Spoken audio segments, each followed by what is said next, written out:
Hello and welcome to another episode of the Mastermind, Body, and Spirit Show. I am your host, Matt Belair. Today's guest is an executive entrepreneur, mentor, and master coach. He is the president of Motive for Life, a professional coaching, event, and publishing company based in Lake Forest, California. His 30 years of work in mentoring and coaching led him to the discovery of the relationship between self-worth and sabotage behaviors that affects millions of people around the world. Motive for Life is dedicated to bringing this solution to the general public and elevating the collective worthiness of the human population. He is the author of the newly released book, Bugging Our Brain. Welcome to the show, Robert Christiansen. What's up, brother? Thank you for having me. Wonderful to be here, buddy. Yeah, it's a pleasure to have you, man. You must be excited. You just launched the book. You've had Motive for Life for some time. I really love the intention of your work. Do you want to give a little brief background on some of the work that you've done and how you got to where you are today, and then maybe we'll launch into the book and how we can apply some of those principles? Yeah. If you're in this business, it's about your own self journey, and then you find out that you were meant to go spread this word, right? My own personal path, and I detail this in the book, is that I struggled deeply with addiction and alcoholism by the time I was 25. And I sobered up when I was 25 years old, and I've been sober, and I'm 56 now for that whole time. And so that whole period of time, I lived a pretty damn good life, free, right? I'm a free man. But what happened during that period is that I didn't know I was suffering from a core sense of worthiness issues that were inside me. So what ended up happening through this time is that I would cycle up and down in success, and I'd build something up only to roll a grenade in and watch it blow up and not know what happened, right? And I worked with so many people in recovery that I would watch this over and over and over again. And I'm saying, why are these guys get this fantastic life, right? I mean, fantastic life. They get the job, the girl, the house, the money. They start living a good life and stuff like that. And literally, they would start pulling triggers and start shooting this stuff down and watch it go down. And it baffled me for years, man, for years. And one day, I remember like it was lightning bolt. I was heading to this ceremony I do every week, right? So a lightning bolt hit me, and I swear to you, just the voice of God, nothing short of that, hit me, and it goes, Robert, the reason they don't want to do this is because they don't feel worthy of the success that they're getting. And I had to pull over, right? I had to pull over because I get goosebumps right now thinking about that time. This was about 6 years ago. And I wrote this stuff down, right? I just started writing. And I go, this might be it. So I went about applying this technique of changing my own personal life to see if it would work on me. So next thing I'm into is everything about how do I rewire this brain of mine to have a different sense of worthiness. Okay. And this is where when you allow stuff to come into your life, people often will let it come in for a little while and they bat it away. So I started applying this to my life, and literally almost immediately things got really good. And then I learned how to let them be good for a while and then do it again. Let them be good for a while and do it again. So it just stepped up.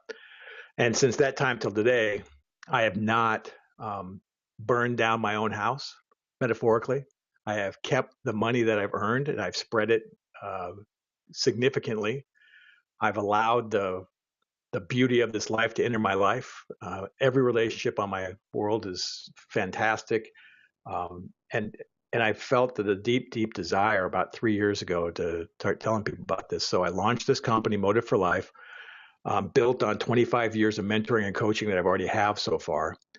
Applied it to people in all sorts of people, from COOs to healthcare companies to individuals who are just trying to launch their own entrepreneurship, to people who are trying to get new relationships going, right? It applies, and I couldn't be more excited. The book is a deeply personal path on how this all happened, and it takes me there. And I think it's groundbreaking personally. I've looked and looked and looked. I don't know of anybody else talking about it like this. So that's kind of the short story. Man. Yeah. Yeah, that's wonderful. Well, in my work as a coach as well, I find it interesting that when I work with athletes, it's very common that the ones that will come second place and they'll just, everything's going well, and they are the best athlete in practice, and then when it comes to perform, they usually come second or fourth or something like that. Right. And I know when I start working with them that I'm uncovering this lack of self-worth or lack of Yeah. self-love. I know that it's going to go there, which is interesting. And so I feel like it's definitely the same in business. It's the Oh, same in life. yeah. You need to feel worthy to be able to receive that. um so, well, in your book, in your path, what do you recommend for people who want to start to build up their self-worth and their self, start, what are some common self-sabotages maybe? And then Yeah. how can we start building up a little bit more self-worth with what you've seen um, commonly out there?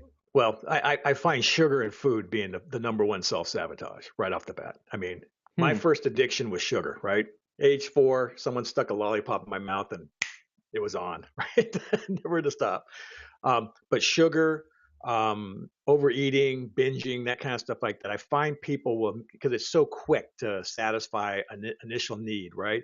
And it's a self-sabotage move because if you don't like your body, I mean, that's just a foundational source of beating myself up, right? So I can look at myself in the mirror, don't like my gut, grab my stomach and say, I'm fat, right? I don't have this. I don't have the skills that Matt does on snowboarding or surfing, right? And you can start getting that attack in your head. That's that's almost immediate. The second set of sabotage skills comes in the form of money and debt. Okay. So I'll not pay attention to the credit card debt that I have. This is my own personal path, by the way. I've had tens of thousands of credit card debt while having tens of $1,000s in the bank. Now go figure that one out, right? The Hmm. debt of the credit Odd. card, the debt of the credit card served as a bat that I can hit myself with. It was much more valuable as that than it was for me to buy something. Okay. This was systemic in my personal world of having um, the very deep emotional feeling of financial insecurity was so woven into my being that anytime I got to started having successes, I would light a match and literally go buy something I shouldn't be buying. Okay. That's number 2. Number 3, procrastination, just simply diversion. Get on my phone, go ride a bike, go do something that's not focused on what my achievements are going to be. And that almost always happened after I had a major success. I'd have this achievement, and then I just get distracted and wander off and I continue doing the things that were important for me. So those are like the big 3: gluttony, greed, and sloth, right? If you had to boil them down to deadly sins and stuff like that. They work pretty well. So if you're listening to this right now as a viewer with us, and you've had some successes, but you're finding yourself doing some of these things I just mentioned, you're human. You're not broken. You're an individual who's having a human experience that doesn't know how to handle success. It is supremely human. We are a species that does not know how to accept the beauty of life coming into us. We shut it down. We stop it. It's a crazy thing, you know? Hmm. Hmm. Yeah. No, I totally get that. I see with the food thing, it's very common to have that quick fix, right? It's the Mm-hmm. easiest thing, and how I learned that was from fasting.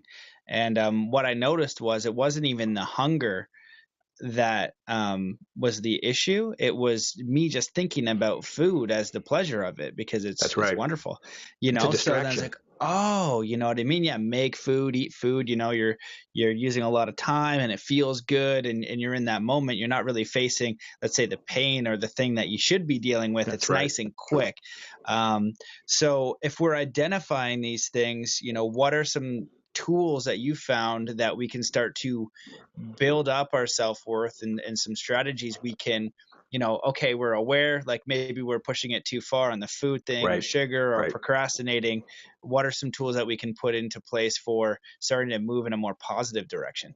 That's a great question. So I wrote something called The Gift, which was a set of affirmations that were specifically designed to go right to the core of worthiness.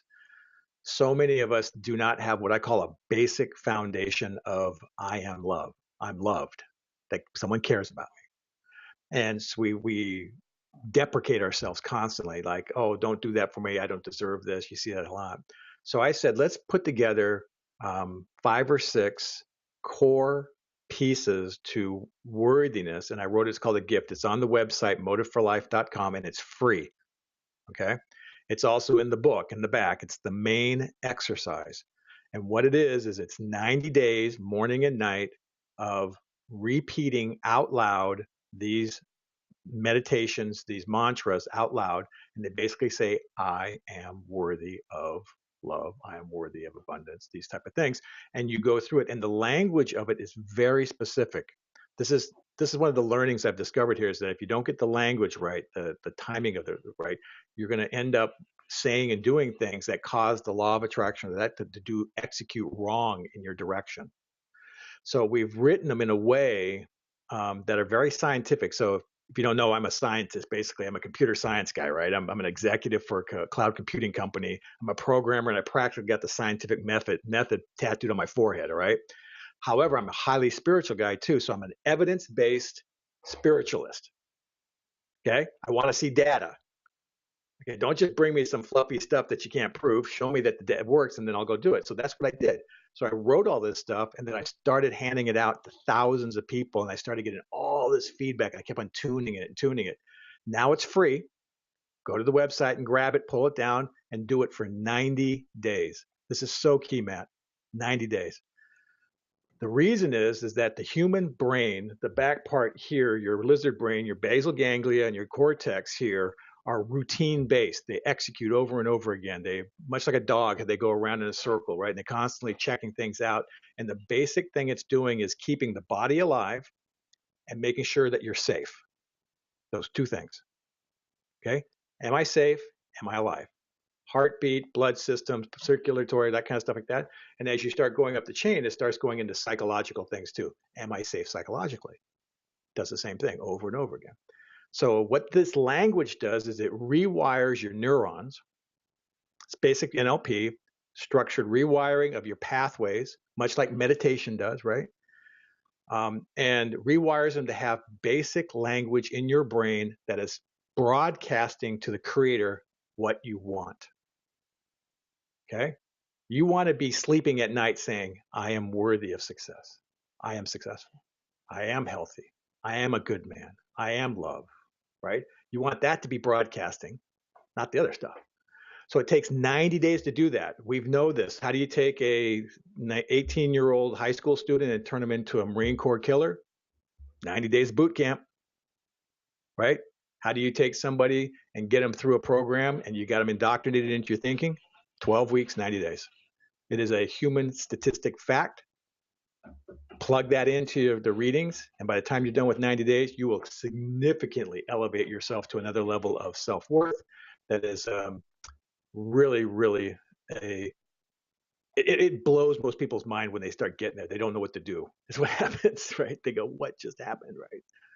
My best clients, what I mean by best clients, the ones who stay disciplined on that thing, have done this for 2 and 3 years now. And to say that their lives have changed 180 degrees would be an understatement. They just are succeeding at a level that they never thought they could possibly succeed at. And the thing that they did the most was that. The second one is meditation. Okay. And you know this, you seem like you're a meditator. Okay. The beard. Yeah, that's it. Well, it might have been the previous session we started. So I meditate too. I've been doing it practice for many years now. But you got to give yourself the ability to witness your thinking, your negative thinking, so you can look at it. You got to catch the thought that says, I don't deserve, or I suck, would have, could have, should have. And in the book, I identify a whole bunch of language that as you meditate, you'll start catching it, right? You'll start catching the thought, and you can turn it around, make it go the other way. It's kind of like traffic, right? We got traffic going this way, negative, we got traffic going this way, positive. Stop that negative traffic going this way, get out of the car, jump in a car and head this way, right? So Those are the two fundamental pieces. And there's a number of other exercises, but those are the biggies. If you did those two, you're well on your way. Well on your way. Yeah, yeah, I definitely see the value in that. For step one, the way that I see it is, if we're going to use an NLP example, your baseline map and operating system is on Yep, self-worth, is that's on right. self-love.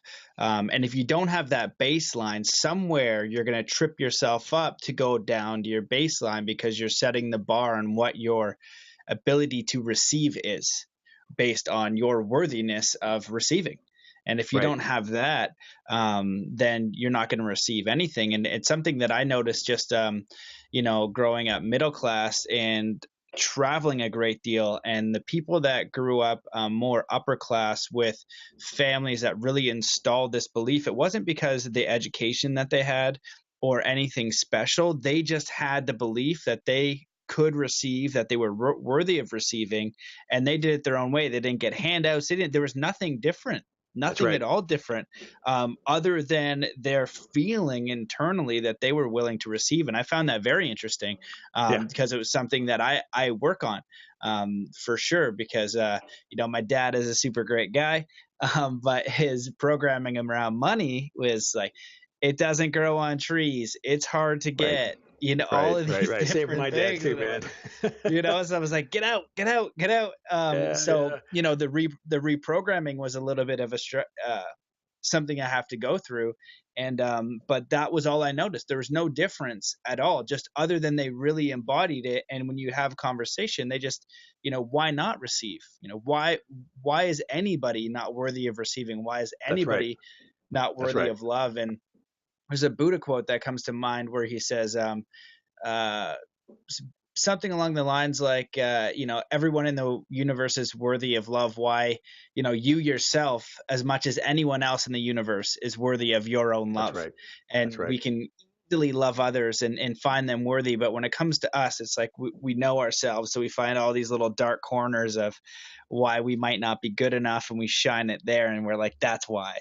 That's right. But we need to, it's paramount, critical, that we build this up. So what you're suggesting and what you're teaching, I your mission is so massive, and it's so needed.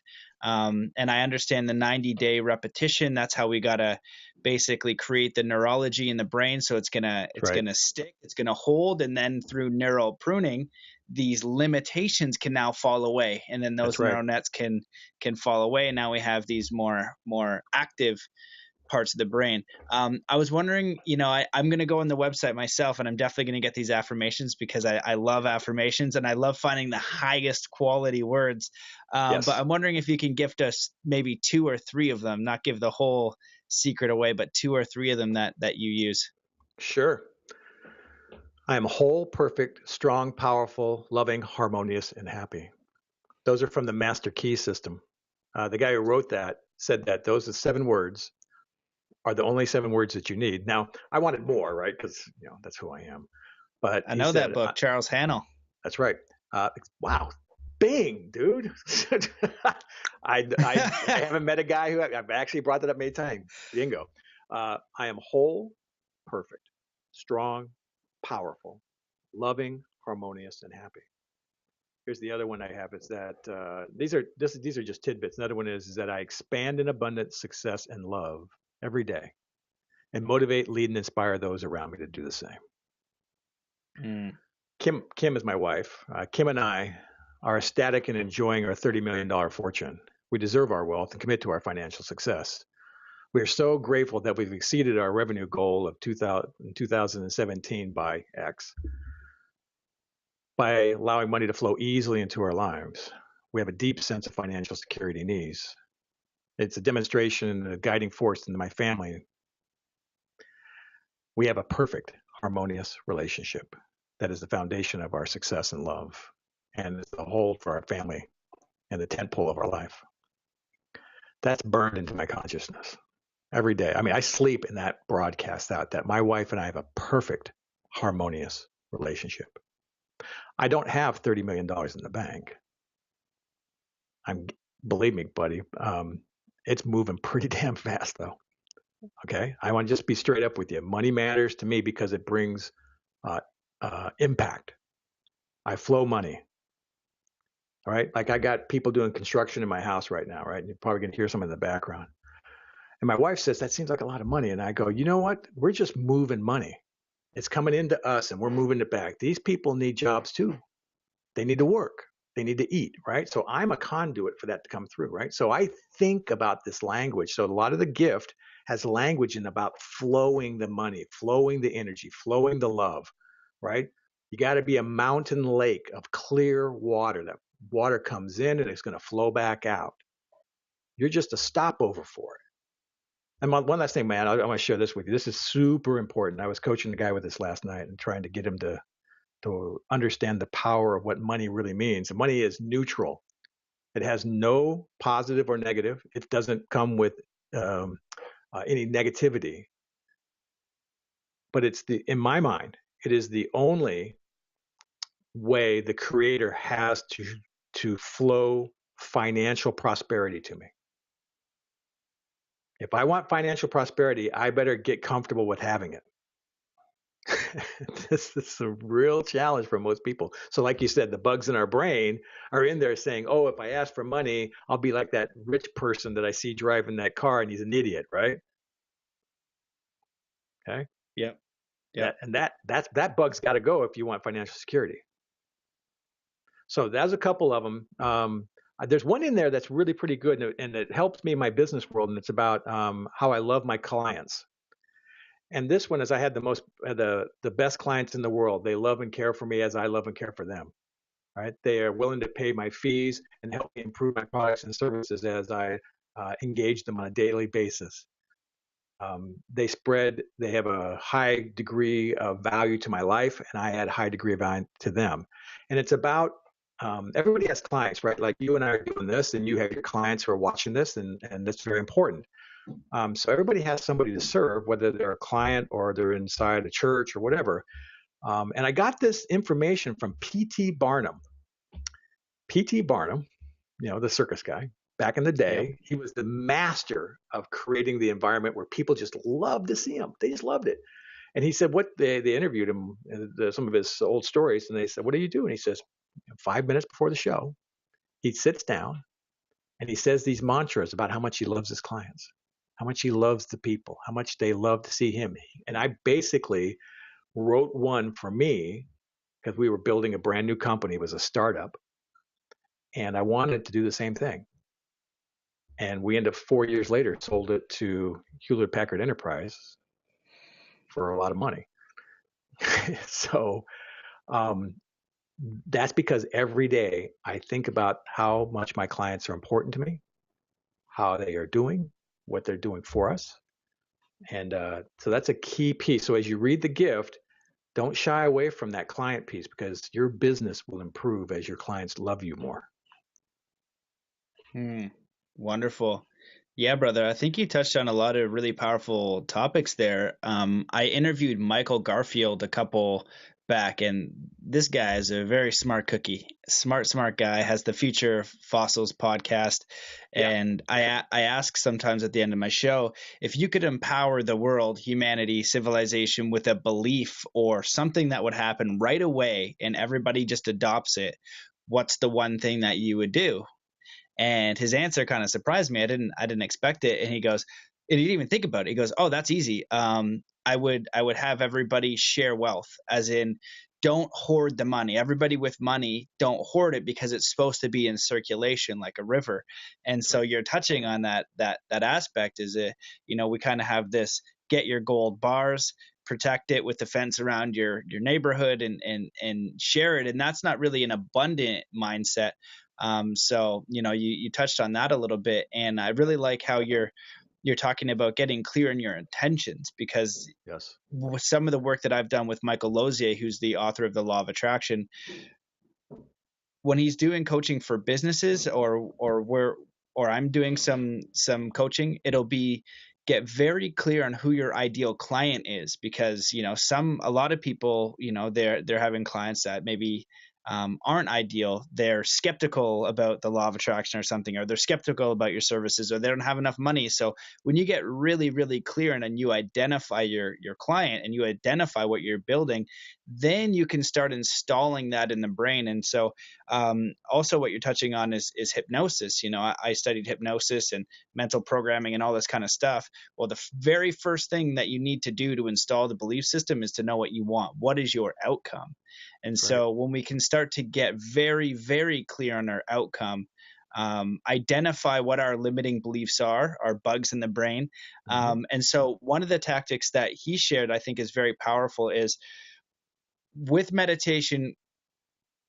It's very important because, as you said, when you meditate, you start to catch those bugs more. If you Yes. don't have a meditation practice, it's very challenging to see the thought come up and say, you're not worthy, or you're not going to get any clients, or you're a loser, or whatever the case is. But when you meditate, you kind of notice that thing come up, and you can stop that thought Yes. and ask yourself, so what do I want? So if you don't want to be a loser, you want to feel empowered, or if you don't want to be overwhelmed with debt, you want to have money flow to you freely. And so with this now conscious awareness, you have the empowerment and the consciousness to flip that thought and to focus on and get clear on and give intention to the thing that you want. So I'm just curious, with, let's say we do a day seminar, because I know you do seminars, you do events, you have the book. You know, how does it look for taking me through the process of, I am full of sabotage, to, the master, I'm embodying these beliefs, I'm getting really clear, and I'm at like the mastery level of what you're sharing. What does that look like? I think it's adopting, first off, at the beginning, you have to be willing to be willing, right? You have to trust that somebody else ahead of you that you got some taillights ahead of you, right? That you can see where you're going in the dark. Because that's so important, man. We all need, the Obi-Wans of the world, right? We need masters. We need the leaders out there, whether they're long past dead spiritual leaders or they're spiritual leaders now. But to me, to get where you're talking about is that I had to be okay with the concept of a creator or a God in my life that was asking a different question than almost everybody else was talking about. This was so different for me. And it really torqued me for a while because I couldn't make any breakthroughs. I was doing what you're talking about. I was getting progress, but I wasn't there. A lot of wasn't happening. And so what happened was, a lot of people say, hey, it's God's will, or it's the will of God that this happened, this type of thing, or that, fate did these things to me, whatever. And I was not there. I just wasn't there. I mean, if there was a creator out there that was listening to me or intention wise, why would it want me to subjugate my will? It's the only thing that's unique about me on this planet, right? Here's my ability to change my intention. A bumblebee can't change his intentions. It fun goes in circles and looks for pollen and stuff. A dog, a cat, all living creatures, plants, trees, bugs, ants, you name it, they all have intentions and they can't change them. Humans have the ability to change intention. It is the one thing that separates us. And many believe that is a spiritual ability. I think it is. So, that said, why would the creator ask me to give it up? That doesn't make any sense to me.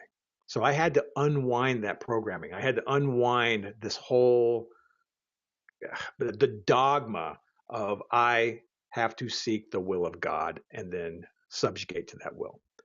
What I come to believe, and this is what's elevated me to do some other things that are just so much different and so much happier with myself, is that the true question that I think that the creator is bringing to me, which allows you to get to what you're talking about, is the question is this: what do you want? When you ask that question, Matt and Robert, what do we want? It sure changes a lot of the whole dynamic, right? Everything starts to spin on the axis. And at the end of the day, when you get down to it, people want two things. They want to know how to help somebody, and they want happiness. Those are the two. That's the two things. How can I help somebody, and how do I attain some degree of happiness, right? So, a lot of people have to start though with the basics. It's pretty hard to be happy if you can't put tires on your car and take your kids to school. subsistence living the plight of poverty blots out all this. The plight of ill health, cancer, being a victim of accident, crime, that kind of stuff like that. That blots out all of that. So you have to use these techniques to get at that basic stuff, the subsistence level, the money, the basic relationships, having kids, that kind of stuff. And then you can tier up to once those things are handled and you feel comfortable that you're okay, you can start, going to these other levels that you're talking about. And this isn't anything new. This is 4,000-year-old technology, right? We're not, I think you and I would agree, we're just kind of coming at it a different angle a little bit, but it's still, sitting next to God. And how do we get closer to that created source? How do I sit next to it? Yeah, interesting take. Well, I feel the same way. One of the ways that I've heard this, and I think that you'll agree, but same, but different. Maybe I'm not sure. But when it's like giving over your will, you say God, and sometimes I'll Mm-hmm. use, I was just in Egypt, and what the Egyptologists were saying, God actually directly translates to nature. And nature is just functioning all Right. its own, right? The beaver with its free will and the butterflies, they're just literally all function as this bigger unit. They're individual, but the unit of nature is still working together, or Right. source or spirit or the thing that beats your heart, and creating that connection. And so if you're kind of like a beaver in the forest and you had this individual will and you kind of roamed around and all the beavers just did whatever they want and they didn't do what they're supposed to do in the forest, then the Right. forest would get all whack, things wouldn't Right. function. So then when the beavers are like, okay, I'm going to give myself over to nature source, then maybe the beaver was trying to be a duck for a bit and that wasn't working out. He kind of liked it, but didn't like everything about it. Or he's trying to be a squirrel, that didn't work out at all. But then Yeah. he's like, I'm going to give myself over to nature source, right? And then all of a sudden he finds out he loves cutting trees and building these little dams and stuff, and That's it right. ends up being aligned for him is the highest service, and for nature and the forest is the highest service. So my Yeah. personal thought is that when you connect to what you're passionate about, what you love, to what you want to contribute, and how you want to grow as an individual, but also that giving to source is like your highest expression. It's like, okay, if I'm a part of this whole and I'm on the planet for a little bit, I am for all the species, all the living beings here. How can I contribute? And Mm-hmm. that's, to me, it's kind of giving it over to God or source or nature. Sure.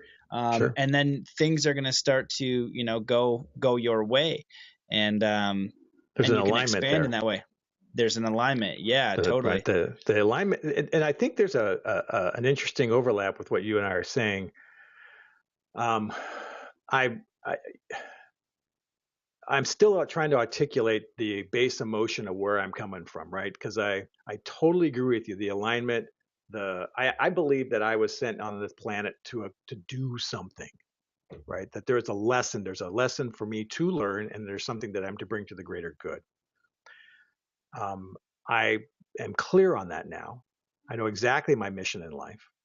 It is this purpose that you and I are talking about right now, to touch as many souls as possible, to lift them up as possible.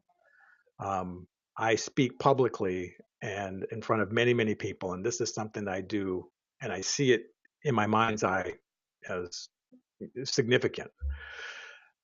The question is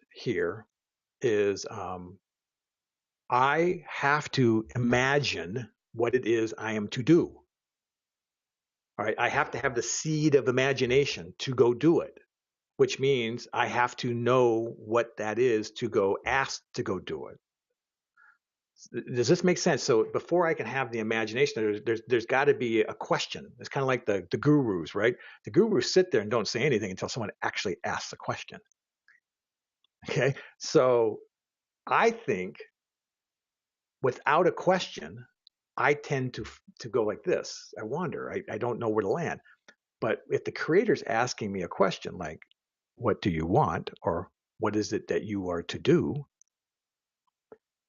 and that question is response back with, "Oh, I'm a beaver. I want to build, dams and little huts, right, and water and stuff like that." Great. Here's everything you need in the ecosystem to go do it with.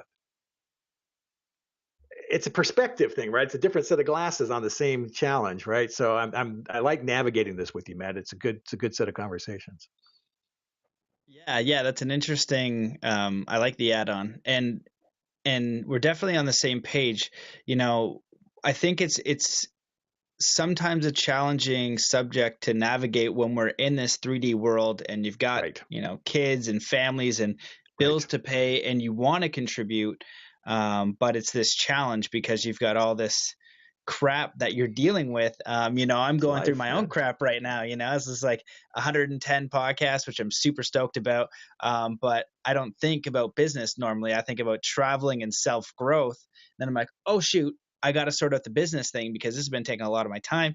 How do Yeah. I sustain this thing because I love doing it, And so Yeah. then it's that recreate. And one thing that I can say for myself is that you get to the point of like, okay, it's a reset and I have the skills to reset. So right now Yep. it's a timely podcast, but I've been doing these things. I'm like, oh, okay, I got to attract abundance. So I started by getting really, really clear. What is Mm. it that I need? Mm-hmm. Then I can start to draw the map. And in my life, I've created that many, many times. I wanted to snowboard and not work. And I figured that out for 8 years pretty much. But my work was snowboarding and teaching high level snowboarders. So I was Yeah. getting paid for what I wanted to do, right? There's infinite ways to kind of create the reality that you want. But it definitely starts with getting clear. And I think that what we're touching on that's really important is that when you kind of, what is it? There's a quote where you give it all away to get it all back. Alan Watts says that, and Mm-hmm. I'm sure lots of other people do as well. Um, but when you honestly intend to serve at the highest level or contribute to the highest level, that's when really some magic can happen. And it starts with those really great questions and that self inquiry, because nobody comes along like Matt or Robert and says, "This is your mission. Don't worry. Come That's right. come over to Matt's That's house right. and I'm going to tell you what your mission is." Oh, there's No, people out there man. that'll tell you that, right? Yeah, yeah, And you exactly, get to right? pay them to do it too. Totally. Yeah, for, 3,995, just give me a call, sort that out for you. But you bestow your own mission, and I think Yeah, that's kind of what you were touching on there, which is that's super right. important. The question you ask, you're the one, what do you feel? What do you That's feel right. the thing is? What And do you there's so want to many. do? Yeah. Yeah. So yeah, do you want to elaborate? Well, yeah. Well, we're coming up to on the time here, but I want to make sure that I get one point across on this specific topic, okay? Because it's subtle and it's nuanced. It's very subtle, right? Think about this. You and I both have a passion that comes from my heart. I got right here in my heart, man. I know what I want to do, and whenever I am doing it, man, I am locked in. But time flies by. I don't care about anything around me, and I'm gone. And this is it, right? I This time's just flown by for me. What it what it's saying to me is that that's what I was destined to do. However, unless I claim it and say, I want to do this, to a response to a question that says, what do you want? I am unable to achieve that. And the reason I'm unable to achieve what I want to do is because I don't feel worthy of stepping into it. Does that make sense? Dude, 100%, man. It was Okay, like you said, it was subtle and nuanced. But when you said it, it was an instant upgrade for me. good. In Zen, they'll talk about, universal truths and things like that. And they say it's not that there's so many of them, it's that it's infinitely deep in your understanding. Right. So for me, when you said that, it was like, okay, cool. Got it. So I know what I want and I know what I want to do, but have I really declared That's right. Step into it. I am declaring that this is what I want to do. Hook me up, and I'm gonna Yep. keep doing it. Yep. So That's beautiful. exactly, That Matt. So, yeah, so think yeah. about this. Here's what I would suggest. So if you're having to go back to finances or back to something and say, hey, I'm getting distracted and stuff like that, I'm saying write out a success statement that says where do those finances need to be so you can go do what you want to do. Okay? Write that out, detailed. I am so happy and grateful I made $200,000 in 2017. I'm grateful for the opportunity to have $100,000 in the bank. I am so grateful that my wife and children, everybody has insurance around us, so we're healthy and cared for and like that. So all those base level things are done. Read that every day. Every day. Your your lizard brain here, I call it the routine engine, by the way. Your routine engine will lock that in like a song you can't get out of your head. And then it will broadcast to the creator what you need, and you'll never have to go back and revisit it again. It'll I just dig be it. there. It'll just be there. Yes, 100%, 100%, Okay. brother. I really appreciate that. Yeah, Yeah, you it's, got it, man. um, it's. I know you got to go, which is a bummer because I'd love to talk your ear off for a few Well, hours. let's do Maybe we'll this have to again, man. We got for Yeah, sure yeah, do yeah. this again. We'll get you another round. I Yeah. just wanted to give you the opportunity to leave the listeners with any final thoughts, and then Sure. also just make sure you let them know where they can find more about you, where they can pick up the Hmm. book and get involved in a seminar if you're coming to their local area or anything like that. That's fantastic. Thank you so much. So let's start with the end. We do 2 seminars a year, one on the East Coast, one on the West Coast, and these are Motive for Life seminars. And basically, they're a 4-day transformation from where you are with your worthiness to what I call the base level stuff. And we go deep, deep on the core issues of worthiness, and they are often inherited from your parents. Okay, so usually there's like one major bug in there that's limiting you in a big way. So that's what that whole session's about. And you know what? They're small, intimate groups. They're not intended these big auditoriums. We have small groups, and they're intended to go deep. So you can get to that information on the website. 2018's schedule will be showing up here shortly. We're done for this year already. So we got one on the East Coast next March. It's going to be, and then the one here on the West Coast, right? The book is called The Bug in Our Brain. It's on Amazon. It's in both paperback form and on a Kindle. Okay, it's also got the version of Kindle, the unlimited one. So if you got that Prime version, basically, you can get it as part of that whole thing, and however many pages you read, and that's how they count it all up. I'm really into that, right? If no one reads my book, I don't want to get paid, basically. So that's basically how it boils down to. So that's really cool. I love that. And the book's selling great. Actually, it became a bestseller in the categories that we had listed it in, so it went straight up as soon as we released it. And through the rest of this month, all the proceeds are going to the LCA charity with a lady named Laura Manfrey. They have just been approved by the FDA for gene therapy to restore blindness in children. Fantastic charity. So all proceeds this month going to October go to her and that charity and that thing that she's running. So we've already gave her a couple of grand already, and it's already taken off. So we're really pretty pleased about that. And then finally, we have a lot of free stuff on the website. There's a basic guide to meditation. If you don't know how to meditate and you don't know where to start, we basically took a section out of the book, made it available for people to get. It basically goes through some really simple steps on how to treat yourself, and you don't have to become a Buddhist or a monk. You don't have to wear robes. You don't have to adopt a spiritual practice. It's just ABC 1, 2, 3 stuff, and then you can start going down a path that may work for you. And then finally, the gift is online. The gift is the core tenet. It's the tent pole of this whole process. It is the first thing I start all my clients out on. It's the first readings. If you can't afford the coaching or any of the stuff that come to the sessions, get the book and read the gift. All right, you're $15 into the book, and the gift is free. If you can't afford the $15, just pull it down off the website, and it's free to distribute. I'm just saying right now, you can pull it off the website and send it to whoever you want to send to, because it's a gift. You are a gift. Anybody who's listening on this call right now, I want to let you know that you are worthy and that you are loved, that the Creator loves you.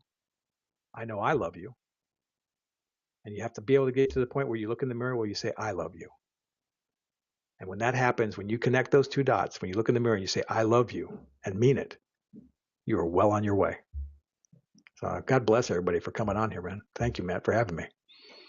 Oh man, it's super beautiful, man. I really appreciate you and your work, and I just want to mirror that back. I love you. I appreciate you. Thanks, You're man. worthy.